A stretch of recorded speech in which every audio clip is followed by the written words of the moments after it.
At the table, my daughter stood and screamed, her fork clattering to the plate. "I'll never share a penny with you, old man." The roasted chicken between us smelled of garlic and thyme, but it turned sour in my mouth. My hands trembled as I lowered my head, ashamed in front of everyone. The envelope in my jacket pocket suddenly felt heavier, its torn corners scratching against my ribs. Monday, 10 o'clock. That was the deadline, and she wanted me broken before it came. The gravy boat tipped slightly as my granddaughter giggled, though she quickly hid her face. No one defended me, not my son, not even my brother-in-law sitting at the end. Their silence stung worse than her words. I pressed my palm to the tablecloth, feeling the stains where wine had once spilled, and wondered if this was the night I'd lose all dignity. Did they already know what was in the missing page? My daughter's smirk lingered like a knife in my chest. Her fingernails tapped the rim of her glass, sharp as hammers in my ears. "By Monday morning, you'll be nothing but a tenant in my house," she said, her voice cold and rehearsed. I swallowed hard, the taste of salt rising in my throat. My breath caught as I remembered the lawyer's note folded neatly in the drawer. "Bring the original document." The words burned as if etched into my skin. Would she destroy it before then? The chandelier above us swayed slightly, though no breeze entered the room. A strange sound, almost a sigh, came from the wall clock behind her. Time felt thinner, every tick louder, pressing me toward Monday. I reached for my napkin, but my hand shook so badly the fabric slipped from my grasp. Her eyes followed the fall of that napkin as though it confirmed my weakness. Could weakness cost me everything? "Dad," my son muttered, his fork scraping his plate, "don't make this worse." His whisper didn't shield me from her glare. I wanted to reply, but my throat closed. My daughter's voice rang louder. "You'll see, by Monday the judge won't even call you father." The words echoed, sharp and final. I felt the weight of my wife's absence then, the empty chair across from me, the perfume still faint on its cushion. If only she were here, would things be different? The roasted chicken cooled, untouched, its skin wrinkling as if it too were ashamed. I remembered the envelope again, its paper dry and brittle, carrying secrets no one else knew. But one corner was ripped and a page was missing. My mind raced. Was it in her purse? Had she already taken it, laughing as I sat helpless at this very table?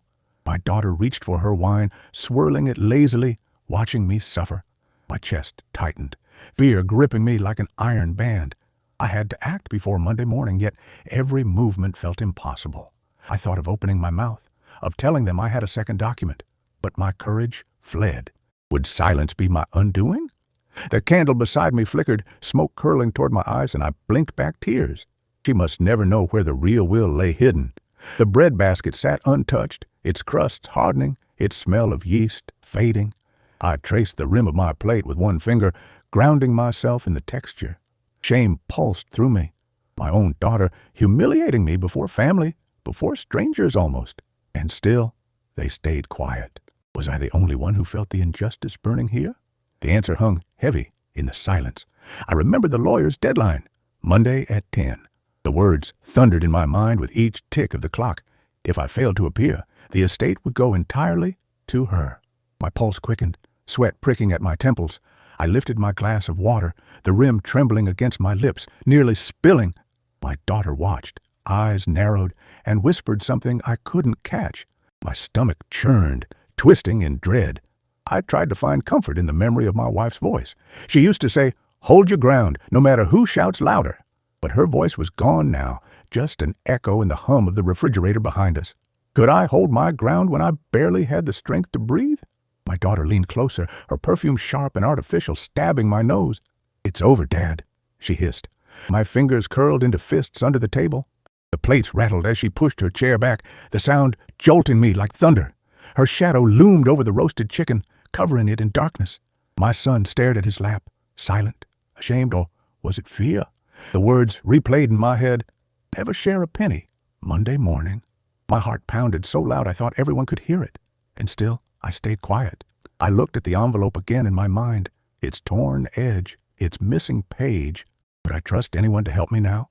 My brother-in-law wiped his mouth and stood, muttering something about fresh air. His chair scraped the floor, a scream of wood against tile. And I wondered, had he seen my daughter steal that page? My chest ached with the question, but my lips stayed sealed. The clock struck 9, the chime metallic and harsh. My daughter flinched just for a second before regaining her composure. That tiny crack in her mask gave me hope. Brief, but real. Maybe she wasn't as confident as she pretended. I tucked that hope deep inside, holding it like a coin in my pocket. Still, the fear of losing everything by Monday gnawed at me. Could one torn envelope destroy a lifetime of work? The chicken cooled further, untouched, while tension thickened the air. My granddaughter giggled again, though her eyes darted nervously toward her mother. That sound, light and strange, cut through my despair. For a moment I wanted to laugh too, to break this unbearable silence. But the weight of the deadline crushed me back into shame. Monday was coming fast. Her wineglass caught the light, a red reflection spilling onto the tablecloth. It looked like blood, pooling silently beside her hand. My breath hitched at the sight. Was it a sign? Or just my nerves playing tricks? I rubbed my temples, the fabric of my sleeve rough against my skin. My daughter leaned back, crossing her arms. "Tick, tick," she whispered, mocking the clock behind her. I thought of running to my room, pulling the envelope from the drawer, and checking again. Was the page truly missing, or had my fear tricked me? Yet I couldn't move. My legs felt nailed to the floor. The laughter in her eyes pinned me harder than chains. My heart throbbed as I whispered silently to myself, "Hold on till Monday." The words tasted like ashes. The sound of a fork clinking against porcelain pulled me back. My son pushed his plate away, his appetite gone. He glanced at me, then at her, then back down. His silence screamed more than words ever could. My jaw tightened, fury mixing with despair. Why wouldn't he defend me? Why wouldn't anyone? The table had turned into a courtroom, and I was only accused. The napkin on the floor remained where it had fallen, a small white flag I never intended to raise. My daughter noticed it, smiled faintly, and turned her gaze away. That smile pierced me deeper than her scream had. I forced my eyes to the clock again. 9:15. Time slipping, breath quickening, fear tightening its grip. Could I reach Monday with my dignity intact? I remembered the lawyer's stern face, his voice flat but final. Without the original, nothing stands. Those words echoed like a sentence. My throat dried, my lips cracked as I reached for water again. The glass clinked against my teeth, sharp, unforgiving. My daughter smirked, and I felt myself shrinking under her gaze. Still, I held the glass steady, refusing to drop it. Her fingers tapped faster now, a drumbeat of cruelty against crystal. Each tap dug into my ears until I wanted to scream. I pressed my fist into my thigh, nails biting my palm. The pain anchored me sharp and grounding, yet the question pressed harder. What if she already had the missing page? What if Monday was already lost? My chest ached with the not knowing. The roasted chicken sat cold, untouched, a feast turned funeral. Its scent, once warm, now soured with each breath. I thought of throwing my plate across the room, of shattering this silence, but the thought faded into helplessness, leaving only shame. My daughter sipped her wine, slow, deliberate, like victory itself. The sound of liquid touching glass rang like a bell. "By Monday," she said softly, almost sweetly, "you'll regret ever doubting me." The words slid across the table like poison. My son clenched his jaw but said nothing. My granddaughter stared at her plate, cheeks flushed. I forced my eyes to the clock once more. 9:30 now, every second stabbing deeper. Could I survive the weekend? Could I face her again tomorrow? I reached for the bread, its crust rough against my fingers. I broke a piece, though my appetite was gone. The gesture felt like survival, a small claim to life. My daughter's eyes narrowed, watching me chew slowly, defiantly. She didn't speak this time, but her silence screamed louder. What did she already know? What did she hide? The candle sputtered, wax dripping onto the tablecloth in thick molten tears. I stared at that wax, hypnotized, wondering if it too carried secrets. My daughter leaned closer, whispering something to my son. He nodded, though his face betrayed unease. My stomach knotted. Were they working together? Or was he trapped just like me? My pulse pounded at the doubt. I wanted to speak then, to declare I had another will, a safer one. But the words froze on my tongue, strangled by fear. If I revealed it now, would she destroy that too? My silence, once a shield, now felt like a cage. I chewed the last of the bread, its dryness scratching my throat. My daughter lifted her glass again, smiling as though victory was already hers. The sound of a door creaking somewhere in the house startled us all. My daughter froze, eyes narrowing toward the hallway. I turned my head, heart racing, unsure what I'd see.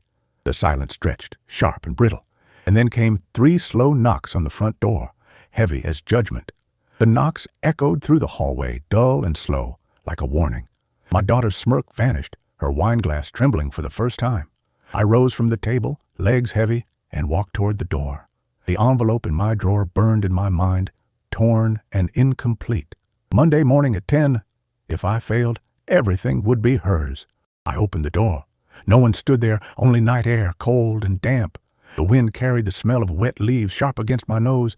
Somewhere a dog barked, distant, broken. Then silence returned. Behind me, my daughter laughed, brittle and cutting through the stillness. "You're hearing ghosts, old man," she said, mocking every step I took. I closed the door slowly, the latch clicking like a lock on my chest. Her eyes followed me as I returned to my seat, watching for weakness. The candle flame flickered again, throwing her shadow across the wall. Her shadow seemed larger than her, a monster consuming the room. I kept my head down, staring at the crumbs of bread on my plate. Later that night, when the house fell quiet, I crept to my room. My heart pounded, each step heavier than the last on the old stairs. I shut the door, bolted it, and reached for the drawer. The wooden handle was cool and smooth, almost slippery under my hand. When I pulled it open, my breath stopped. The envelope was waiting. Its corner was torn, jagged, as if ripped in anger. One page inside was missing, leaving only an empty gap. The smell of old paper filled the room, dry and musty. My fingers shook as I unfolded what remained, words swimming in fear. The lawyer's handwriting glared back. "Meeting Monday at 10. Bring the original." The word stabbed deeper than any insult my daughter had thrown. Without that missing page, the will was worthless, a broken shield. My stomach turned, bile rising, the taste bitter on my tongue. Had she taken it already, slipping it from here while I slept? I pressed the paper to my chest, as if warmth could restore it. I thought of waking my son, asking him to swear truth. But fear held me. What if he already stood with her? The silence of the house wrapped around me like a trap. The tick of the clock sounded louder, each second mocking me. I folded the envelope again, hiding it beneath old receipts.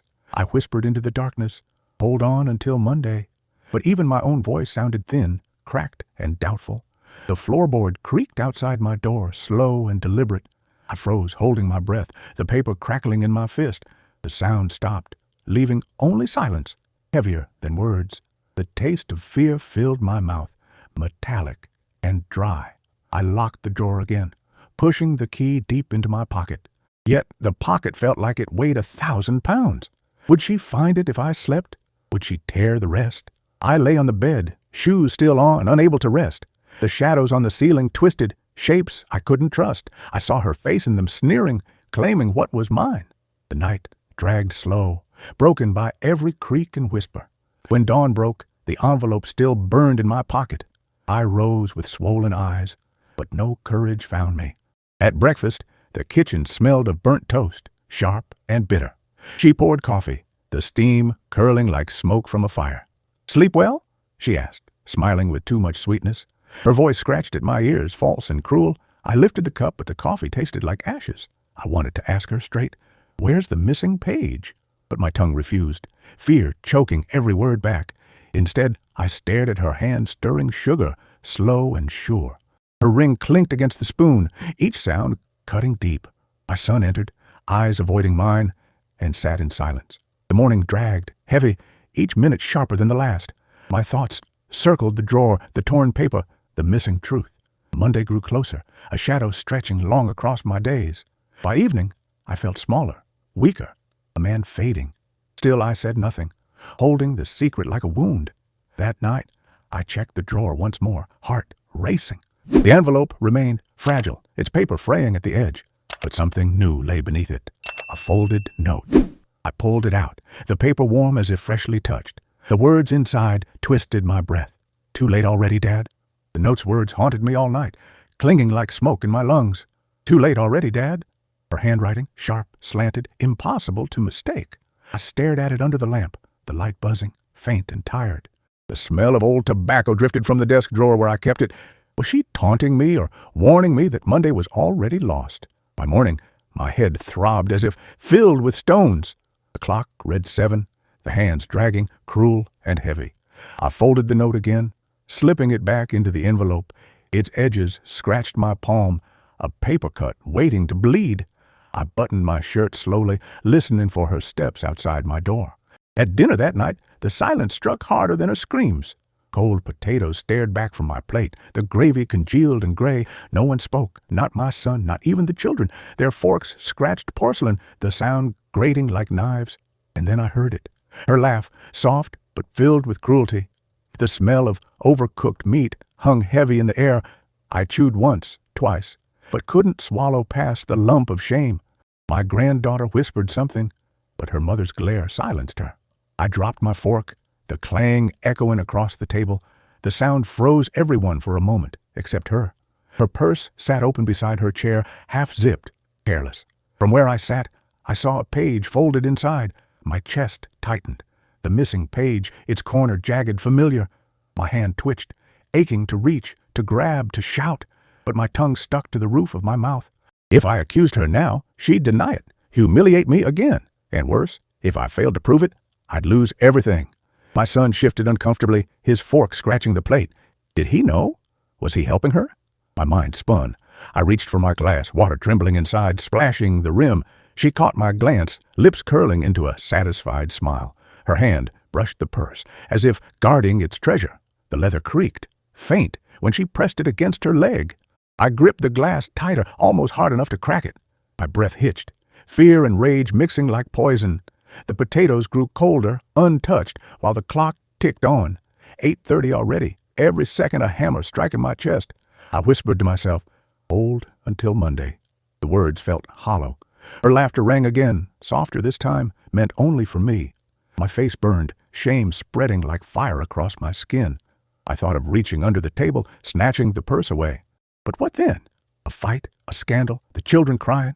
My dignity would crumble, and she would laugh louder. Instead, I stayed still, my hands trembling on the tablecloth. The fabric smelled faintly of detergent, but stained with last night's wine. My son finally spoke, voice low, eyes still downcast. "Dad," he murmured, "maybe it's better to just let go." The words stabbed deeper than hers, a betrayal, quiet, but final. I stared at him, searching for a trace of loyalty. But he wouldn't meet my eyes. He never did anymore. I forced a bite of meat, chewing slow, bitter, tasteless. The silence between us pressed heavy, louder than any scream. She leaned back, sipping her wine, smirk never leaving her lips. The glass clinked softly against her teeth, mocking me.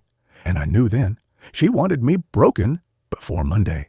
I set my fork down, the sound sharper this time, deliberate. My chair creaked as I leaned forward, heart pounding in my chest. "Where did you put it?" I asked, my voice barely steady. The table froze, eyes darting from me to her. She smiled wider, lifting her purse higher, out of sight. "You're imagining things, Dad," she said sweetly, voice dripping venom. The purse zipper slid shut, the sound slicing my heart open. My hand shook harder, the table trembling beneath my touch. A bead of sweat rolled down my temple, salty, burning. I clenched my jaw, holding back words that begged to escape. The children stared at their plates, afraid to breathe. Even the air felt thinner, sharp and biting in my lungs. My son muttered something, but stopped when she raised her hand. Her control was total, her power complete, and I was alone. My stomach twisted, the taste of bile rising in my throat. I looked again at the clock. 9 o'clock, ticking mercilessly. Monday was rushing closer, and I was drowning in silence. My hand slid slowly under the table, gripping my knee. The fabric of my trousers rough, grounding me in shame. I had to wait, to bide my time, to strike later. Her wineglass emptied, the last drop sliding down her throat. She wiped her lips with the back of her hand. Then she leaned forward, voice low enough for me alone. "Even if you bring something Monday, it won't matter." The words cut clean, sharper than the knife by her plate. The purse sat heavy by her side, promise and threat combined. My body shook with the weight of choosing silence. If I reached now, I could end it, or lose it all. I pressed my lips tight, swallowing the decision, choking on fear. And then from the kitchen came the sudden crash of glass, shattering. The crash rang out, sharp and violent, breaking the heavy silence. We all turned toward the kitchen, hearts leaping, forks frozen mid-air. The sound of shards scattering across the floor echoed again, faint. My daughter narrowed her eyes, but didn't rise from her seat. Her purse remained by her leg, zipped, safe, mocking me. I pushed back my chair slowly, the wooden legs groaning on tile. My pulse hammered, each step toward the kitchen heavier than stone. The smell of onions and grease clung to the air, thick and sour. On the floor, a glass lay shattered, 1,000 pieces glittering. I crouched, gathering fragments with shaking hands, cutting my fingers. Blood welled, bright red against the pale shards of glass. I hissed in pain, pressing my thumb hard against my palm. Behind me, her voice called, cold and sharp. "Don't hurt yourself, Dad. You'll need both hands Monday." Her laughter followed, chilling, bouncing off the walls like knives. I rose, blood dripping, the kitchen light buzzing overhead. The sound stung my ears louder than before, like a warning. When I returned to the table, all eyes were on me. Even the children's forks rested, untouched, waiting for my move. I sat down slowly, the cut throbbing, blood staining my napkin. The purse was closer now, its leather glistening under the light. I knew what I'd seen. The folded paper, jagged corner, familiar. My heart pounded against my ribs, urging me to reach. But fear clamped down, heavy, suffocating, holding me in place. I wiped my hand, hiding the blood-stained napkin beneath my plate. "Dad," my son whispered, leaning closer. It was her who... His words cut like a rope thrown to a drowning man.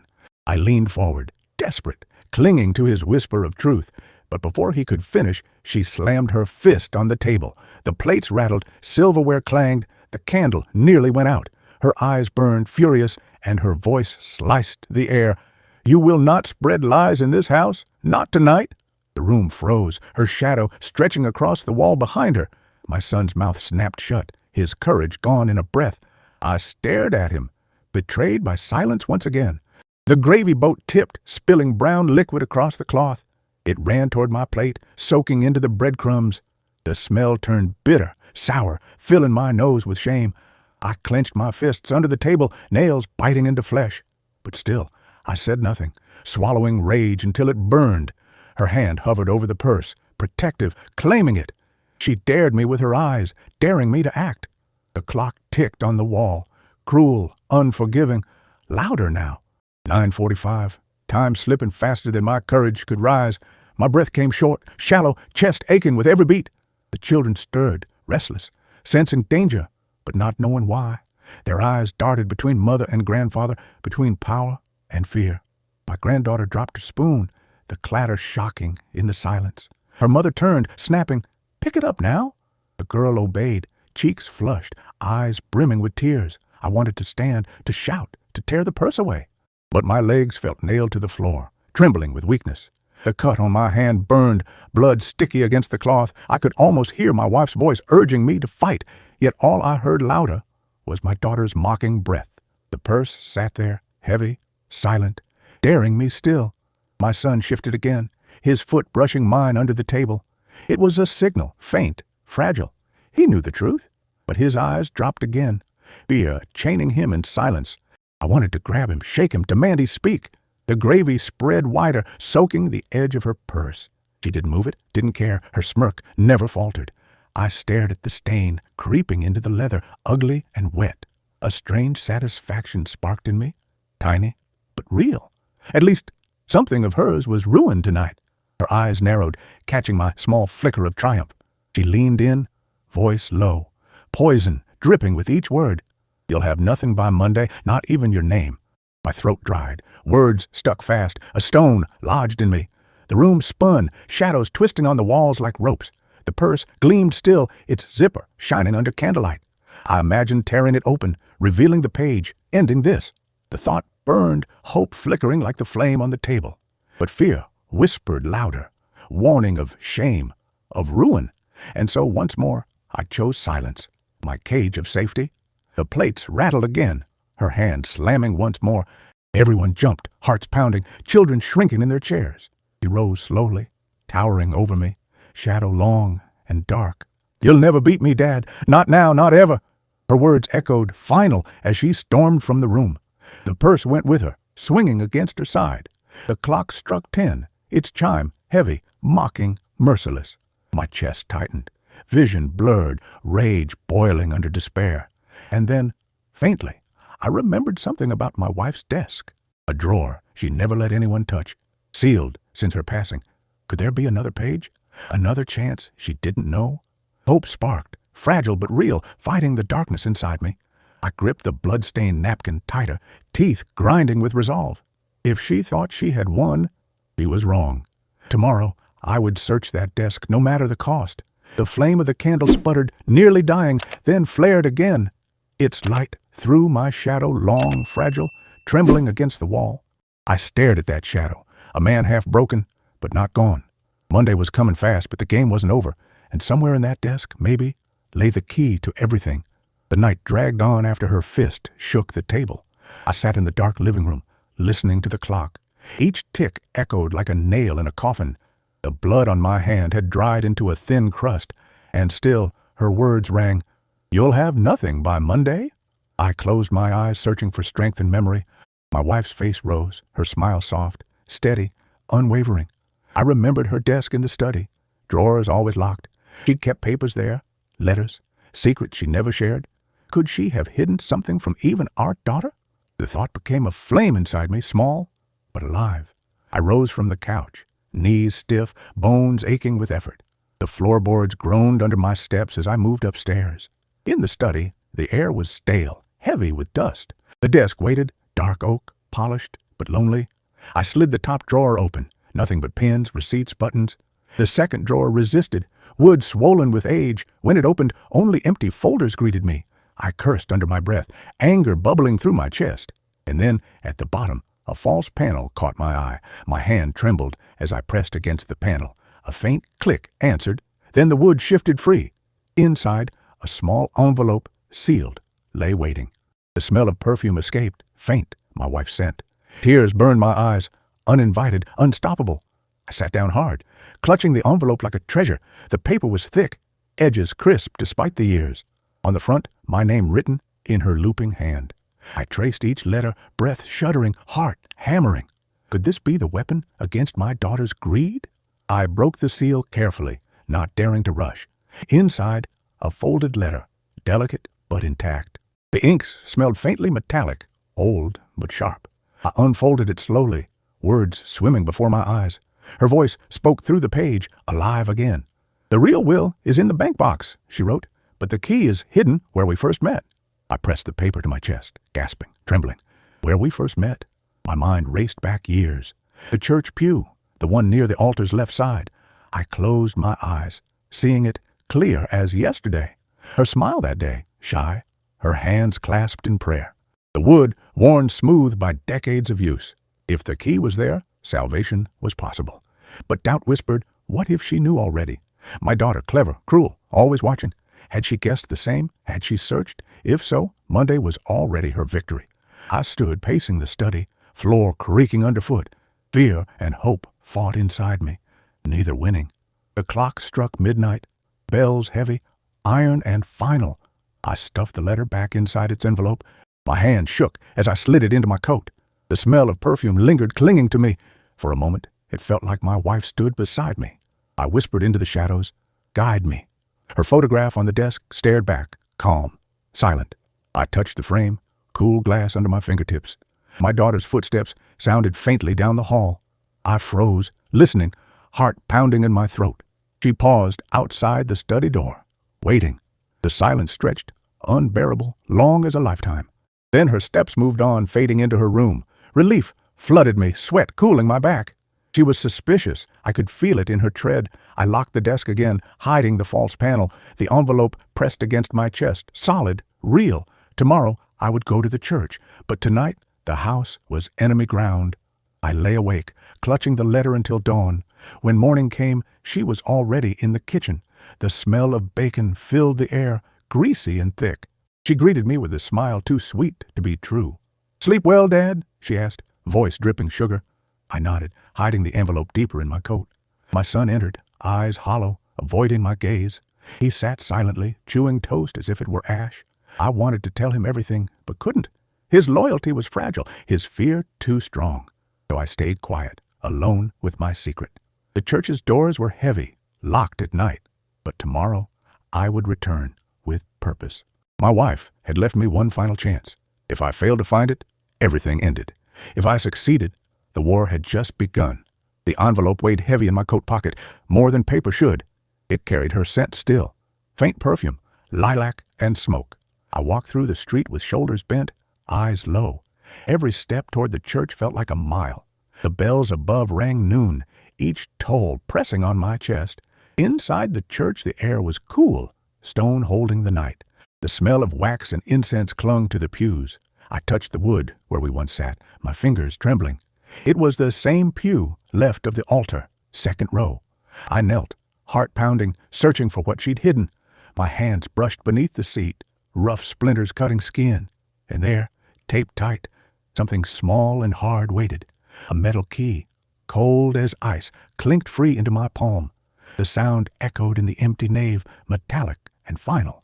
I stared at it, breath shaking, knowing what it meant. The bank box, her secret, my salvation. But the letter gave no number, no code, no address. Just the key, silent, simple, no explanation. Had she trusted I would remember? Had she risked too much? I pressed it into my fist, metal biting deep. The door creaked behind me, heavy, iron hinges moaning. I spun, the sound thundering through the silence. Footsteps entered, slow, deliberate, heels striking stone. My daughter stood there, arms crossed, lips curled. Her eyes fell straight to the key in my hand. "So that's what you've been hiding," she said. Her voice echoed, bouncing off stained glass and wood. I shoved the key into my coat, fingers shaking. Her smile widened, sharp, cruel, certain. "You think that little thing will save you?" My chest tightened, words choking, throat dry. I could say nothing, not here, not now. She stepped closer, her perfume bitter, too sweet. The pew creaked under my weight as I sat back. Her shadow stretched long, taller than the altar cross. "Monday," she whispered, leaning close. 10 o'clock sharp, don't forget, or I'll take everything anyway." Her breath stung my ear, hot, mocking. I turned away, staring at the flicker of votive candles. Their light wavered, shadows dancing like restless ghosts. The pastor appeared from the side chapel. Footsteps soft. He carried a box of hymnals, eyes narrowing at us both. "What are you looking for?" he asked me, voice calm. I stood quickly, coat rustling, heart pounding hard. "Just praying," I muttered, clutching the envelope tight. My daughter smiled politely at him, mask sliding on, but her eyes flicked back to me, warning, cold. The pastor set the box down, glancing toward the pew, his brow furrowed, noticing something disturbed beneath it. I stepped forward quickly, blocking his view with my body. He studied me, suspicion flickering, then turned away. "You'll have one chance Monday," he said quietly. The words cut, strange, heavy, like a prophecy.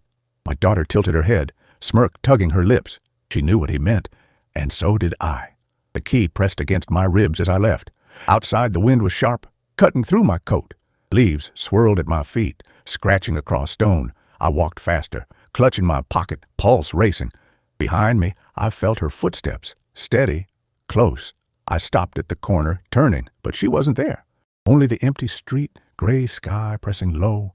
Still, I knew she followed, unseen, waiting. The key burned hotter in my pocket with every step. Each tick of the town clock drove Monday closer. That night, I hid the key under my pillow. Sleep would not come. Shadows twisting on the ceiling. Every sound was her, every creak her hand. The envelope rustled when I shifted, whispering of risk. I clung to it, praying morning would not betray me. I woke with sweat cold on my face. The key was still there, metal biting my cheek. Relief and dread crashed together in my chest. I rose, clutching it, whispering thanks to no one. The house was silent, too silent, waiting for me. I stepped into the hall, the floor cold beneath bare feet. Her door was open, empty, bed untouched. She was gone before dawn, moving in secret. Panic struck me, sharp as a blade. Had she gone to the bank first? The letter said, "Where we first met." The key was mine. Proof she hadn't found it. But still, fear gnawed. I could lose by Monday. My breath shook, heart pounding like a drum. I whispered to myself, "Hold on, just hold on." The morning sky was gray, clouds pressing low over the steeple. I clutched the key in my pocket, metal biting through cloth. The church doors loomed before me, heavy oak, locked tight. I rattled the handle, the iron cold unyielding in my palm. Monday was closing in. If I failed tonight, I would lose. The street was empty, wind carrying the smell of wet earth. Each gust whispered doubt, curling into my ear, chilling my neck. I pressed my forehead against the door, wood rough, splinters sharp. The silence inside mocked me, an empty tomb refusing entry. I whispered her name, my wife's, hoping she'd guide my hands. I pulled at the hinges, useless. They groaned, but held fast. The lock stared back, unblinking, a mouth that would not open. My palms sweated, slipping, the key heavy but powerless here. What if she had planned this? What if I was already late? The thought stung deeper than the wind clawing at my skin. Then came the sound. Footsteps behind me, slow, deliberate. Gravel crunched, steady, each step closer, pressing on my spine. I turned, and there she was, my daughter, coat flaring, her eyes fixed on my hand, in my pocket.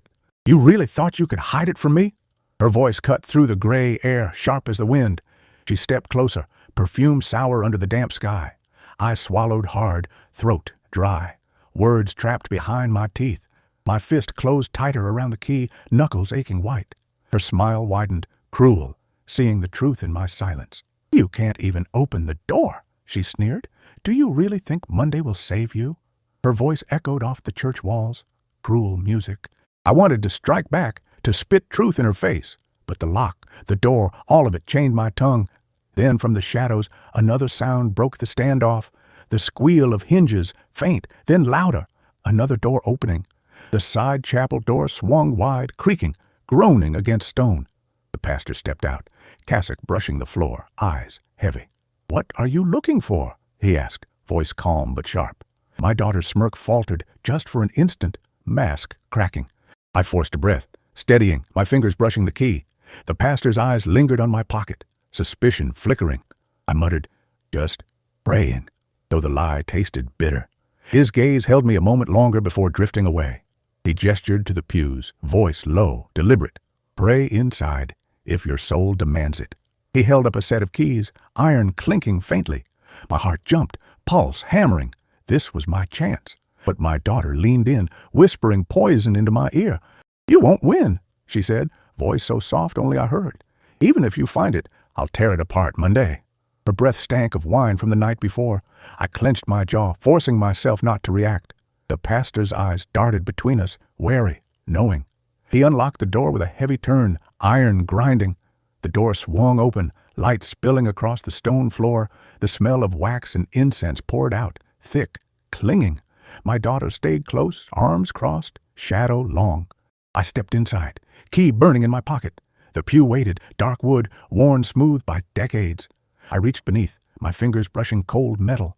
The taped box remained, small, sealed, waiting. I pulled it free, its weight solid, undeniable. My daughter's face tightened, mask cracking, rage flashing.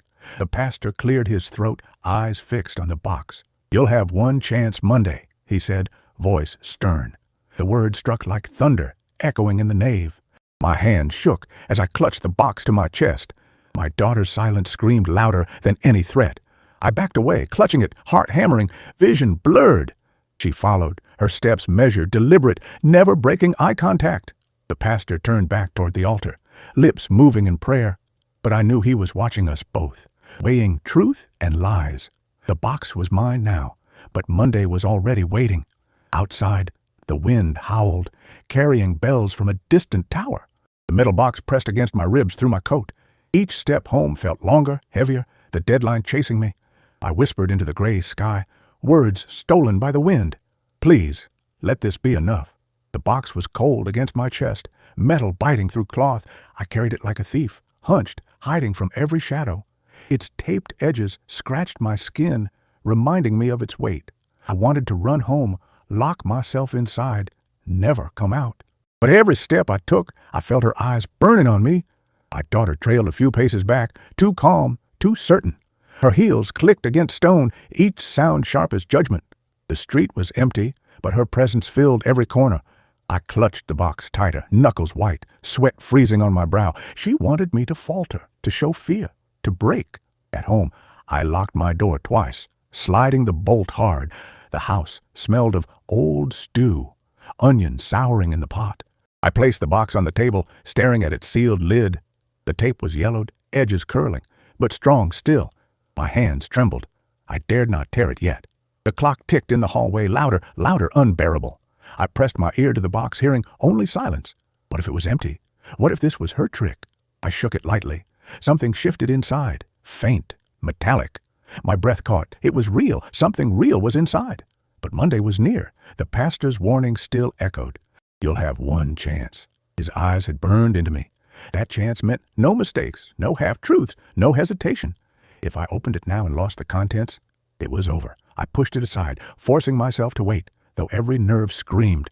Later that night, she came to my door. Her knock was soft, gentle, almost tender. "Dad," she called, voice sweet, too sweet. "Let me in. We should talk, just you and me."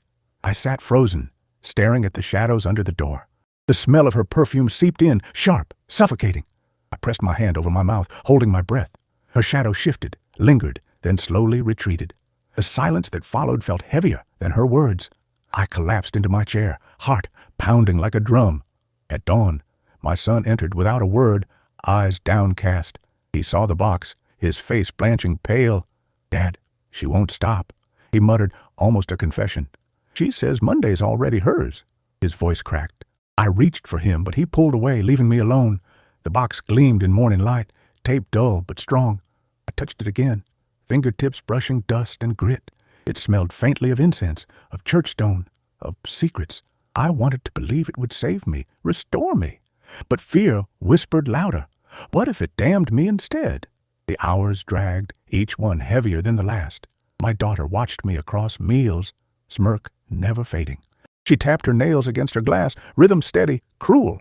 The children avoided my eyes, silence choking every room, and still the box waited, heavy, unbroken, judging me. Sunday night came, shadows crawling along the walls. I sat alone, lamp buzzing, box before me. The tape called, dared me, begged me to rip it. I raised my hands, then pulled them back, trembling. The thought of failure froze me colder than the night. The pastor's words circled in my skull, cutting deep. One chance. Present it Monday. No second trial. The box wasn't just paper and metal, it was judgment. I rested my head against the table, whispering prayers. Sleep never came, only the endless ticking of the clock. Monday dawned gray, rain streaking the windows. The courthouse loomed in my mind, stone walls high. I dressed slow, hands clumsy, tie trembling at my throat. The box felt heavier than stone as I carried it out. Each step toward the courthouse was another toward my fate. At the steps, she was waiting, umbrella high, smile sharp. "You look tired, Dad," she said, voice smooth as silk. "Maybe you should let me carry it for you." Her hand reached out, pale, polished, greedy. I pulled the box closer, refusing, though fear shook me. Inside, the judge waited, black robe flowing, eyes stern. The courtroom smelled of wood polish and cold air. Every seat was filled. Neighbors, cousins, strangers watching. My daughter sat beside me, lips painted in victory. The pastor stood in the back, gaze steady, silent. At 10 sharp, the judge lifted his hand. "Present it," he said, voice deep, commanding. My breath caught, knees weak, hands sweating. I placed the box on the desk, tape unbroken. The judge reached for it, knife glinting under the light. The blade cut through the tape, sound sharp, final. The lid lifted slow, hinges groaning like old bones. Gasps filled the room as the papers inside were revealed. My daughter leaned forward, eyes wide, mask cracking, and the judge began to read, his voice steady, grave. The papers rustled in the judge's hands, dry and sharp as leaves. My daughter leaned closer, eyes gleaming, smile twitching at the edges. The room held its breath, every cough and shuffle silenced. I sat frozen, hands gripping my knees, heart a wild drum. The judge's glasses slid down his nose as he began to read. "This document," he said slowly, voice cutting through the chamber, "outlines the division of estate, property, and assets." He paused, glancing at me, then at her. Her lips parted, hungry, waiting for the words. My chest ached. My wife's voice whispered in my memory. The judge read on. "All assets are to be shared equally." Gasps rippled through the benches, neighbors whispering, heads turning. My daughter stiffened, her smile faltering for the first time. She turned to me, eyes flashing, fury breaking her mask. But the judge raised his hand, silencing even her glare. The words rolled like thunder, shared equally among heirs. Her fingers dug into the wood of the bench, nails screeching. I could hear her breath quicken, sharp, uneven, almost panicked. But then the judge's tone changed, weightier, deliberate. And yet, there is a condition attached. My blood chilled, every muscle locked in fear. The courtroom leaned in, hungry for the twist. The judge's finger traced a line, lips tightening.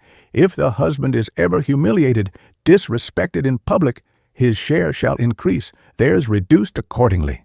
The words cracked the air like a whip. My daughter's face drained, pale as paper, mouth opening, closing. The crowd erupted, shocked gasps, mutters, laughter rippling. I sat stunned, the floor tilting beneath me. Had my wife foreseen all this, planned it so carefully? My daughter shot to her feet, pointing at me. "This is fraud! He made her write it! He—" The judge slammed his gavel, wood echoing like a gunshot. "Sit down!" he thundered, eyes flashing steel. She dropped back into her seat, shaking, furious, trapped. The papers trembled in his hands, but his voice stayed firm. "These are notarized, sealed, beyond question." He laid them on the desk, his gaze pinning me. I could barely breathe, relief and dread battling inside. The words echoed, humiliated, disrespected, in public. The condition was clear, undeniable, impossible to twist. The very scene at the dinner table returned to my mind. Her scream, her words, "You'll never share a penny." The shame, the silence, the children watching, all of it was proof, living proof, witnessed by many. The pastor cleared his throat in the back, firm, certain. "I was there," he said, stepping forward. She humiliated him before family and neighbors. His words were fire, sealing the wound shut. My daughter's body sagged, rage spilling from her eyes. The judge nodded once. Final. Then by this clause, the husband's share increases. The gavel fell again, loud, undeniable, final. The sound echoed, a hammer closing the coffin of her schemes. My daughter covered her face, her body trembling with fury. I sat straighter, the weight on my shoulders lifting. For the first time in years, I inhaled deep, full. The courtroom smelled of wood polish, sharp and clean. I closed my eyes, whispering thanks to my wife. Her hand was still guiding me, even from beyond. My son's eyes met mine across the bench, wide, guilty. Tears rimmed his lashes, shame carving his face. He mouthed, "I'm sorry." Silent, broken. I looked away, not ready, not yet. The wound of his silence was still too raw. My daughter slammed her palm against the desk. The sound jolted the room, fury pouring from her. "This isn't over," she hissed, teeth bared, voice cracking. The judge raised his hand again, calm but firm. "Court is adjourned. The matter is settled." The benches erupted, whispers spilling like waves. Neighbors leaned closer, gossip already taken root. My dignity, once broken, now stood tall among them. I gathered the papers, my wife's words still trembling in my hand. The metal box lay empty, but its power had done its work. As I rose, my knees steadied, stronger than before. The courthouse doors loomed heavy, but now they welcomed me. My daughter followed, eyes blazing, lips tight with rage. Her voice hissed low as we stepped outside. "You may have won today, but you'll regret it." Her threat clung to the damp air, heavy and cold. But I walked on, shoulders squared, chest rising. The rain touched my face clean, sharp, like baptism. The courthouse bells tolled above, deep and steady. And yet, I wondered, had the battle truly ended? The bells echoed long after the gavel's strike, tolling deep in my bones. I walked slowly down the courthouse steps, papers clutched tight in my hands. The rain fell steady, soaking my coat, washing dust from the stone. Behind me, murmurs rose, neighbors, cousins, strangers all buzzing with the verdict. But ahead of me stretched silence, a freedom I hadn't tasted in years. My daughter followed, her heels splashing against puddles, sharp, furious. Her breath came fast, shallow, teeth clenched, words bitten back. She wanted to scream again, to strip me bare before them all, but the condition in my wife's will had sealed her mouth shut. Each step she took was heavier, her shadow crumbling around her. The papers in my hands trembled, though my grip was firm. I traced the ink with my thumb, still hearing my wife's voice. "If my husband is ever humiliated, his share increases." Such foresight, such cunning, hidden behind her gentle smile. Even in death, she had defended me when no one else dared. Gasps had filled the courtroom at those words, echoing disbelief. Now, as I stepped into the open air, I felt those gasps follow me. Every eye that had once pitied now turned in respect. Whispers ran like fire. She humiliated him, and still he stood. The shame I carried for weeks dissolved under their watchful stares. My son lingered near the doorway, torn, pale, restless. He had not spoken in my defense, not once. His silence cut deeper than her screams, yet I saw his guilt. He lowered his eyes when I passed, lips trembling with unsaid words. I left him there, my forgiveness locked away for another day. The rain-slicked cobblestones gleamed under the gray sky. I slowed, savoring the smell of wet stone, sharp, clean. Each drop against my face felt like truth, sinking deeper. The courthouse behind me rang its bells once more, but this time they rang for me, not against me. My daughter caught up, her voice low, venom dripping. "You'll regret this, Dad. You'll see. The house, the land, it'll all slip from your hand sooner than you think." Her hand brushed my sleeve, clawing for a reaction. I shook her off, her touch burning, foul as betrayal. Neighbors gathered at the corner, eyes wide, whispers growing. She saw them, saw their judgment, their disapproval heavy. Her smile cracked, eyes darting, fury replaced by shame. For once, the crowd did not shield her. They saw her truth. And I, broken for so long, stood taller under their gaze. We reached the old oak tree by the square, its roots deep. I paused, resting my hand against its rough, damp bark. The smell of moss rose earthy, grounding, steady. I breathed deep, filling my lungs with something clean. My wife's voice echoed again, warm as fire. "Stand tall." My daughter stepped back, distance finally stretching between us. Her lips quivered, eyes dark, rain smearing her painted face. She turned without a word, vanishing into the street's blur. The sound of her heels faded, swallowed by rain. I remained still, a man rooted, no longer bending. The papers pressed against my chest, warm despite the storm. Inside, my wife's justice sang louder than thunder. She had left me not just wealth, but dignity, the kind that no scream, no fist, no silence could strip. I whispered thanks, my words lost in the rain. Strangers passed, some nodding, some pausing to murmur blessings. "Justice," one woman said softly, hand to her heart. The word clung to me, stronger than armor, heavier than chains. It was not revenge I carried. It was recognition. And for the first time, I believed I deserved it. I turned for home, the path long, the storm steady. My steps no longer dragged. They struck firm, clear. The world smelled of renewal, of endings and beginnings. I passed the church, candles glowing faint behind wet glass. Their flicker seemed to bow, honoring my wife's final word. At my door, the house loomed, no longer a prison. I unlocked it, wood creaking, air heavy with memory. The empty chair at the table still waited, hers forever. I touched it lightly, fingers trailing the worn cushion. Her presence lingered, faint but strong, guiding me still. The children's laughter floated faint from the other room, innocent, unbroken, unaware of the war that ended. I closed my eyes, holding on to that sound. It was hope, fragile, alive, worth guarding, and I swore then no one would take it again. I laid the papers on the desk, beside her photograph. The glass was cool, her smile warm, timeless. "Together," I whispered, voice steady, "sure." Her silence answered, but I knew she heard. Justice had been her gift, dignity her legacy. Outside thunder rolled, distant, fading. The storm was ending, though rain still fell. I stood by the window, watching it wash the world. Each drop glistened silver under the gray sky. Each drop whispered, "You endured, you won." I closed my eyes one last time, hearing her words, "If they humiliate you, your share grows." But what grew today was not just share, it was self. A man once small, silent, shamed, now stood again. And I asked myself, what would you have done in my place?